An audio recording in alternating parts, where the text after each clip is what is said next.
دا ابو داود شریف حدیث دی رسول الله صلی الله علیه وسلم ته یو ورځ هجلا راوستلی شو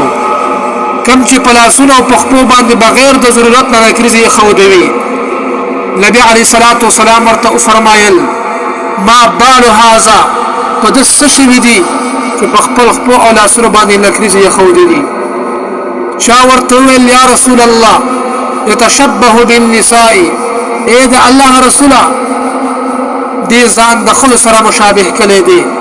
نبی علیه الصلاة والسلام د ده مبارک حکم وکړو چې دی د مدینې منورې نه وباسئ او نقیع مقام ته ورسوئ نقیع د مدینې منورې په اطرافو کې یو ځای و چې هلته کې به څاروي څرولای شو صحابه کرامو عرض وکړو یا رسول الله الا تقتله ای د الله رسوله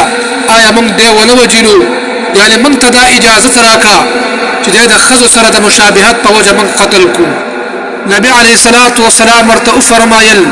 انی نهیت عن قتل المصلین دا اجلاء چونکې مونځ کوي بېشکه زه د مونځ ګزار د قتل نه منع شوی یم په یو روایات کې دي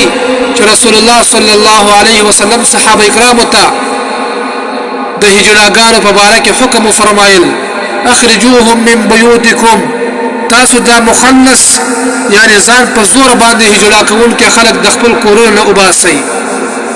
عزتمند ورونو ډېر د عبرت مقام دی ډېر د سوچ مقام دی چې انسان لږ سوچ وکړي چې دا هجړه باوجود د دې چې مزګزار هم وي خو چونکې د ښځو سره مشابهت کولو په وجه باندې چې د بغیر د ضرورت نه په خپل خپو او لاسو باندې نکریزې ایښودې وي نو ځکه نبي علیه الصلاة والسلام د مدینې منورې نه د شړلو حکم وکړو او بیا صحابه کرامو د ده د قتل کولو اجازت وغوښتو نو چې کله د یو مزګزار هجړه دومره سخت حکم دی اوس چې کوم سړی ږیره خړی د یهودیانو او عیسایانو د مشرکینو مجوسو او د ښځو سره مشابهت کوي نو د هغه دپاره به څومره لویه ګناه وي الله جل شانه دې هر انسان ته د دې نه فنا ورکړي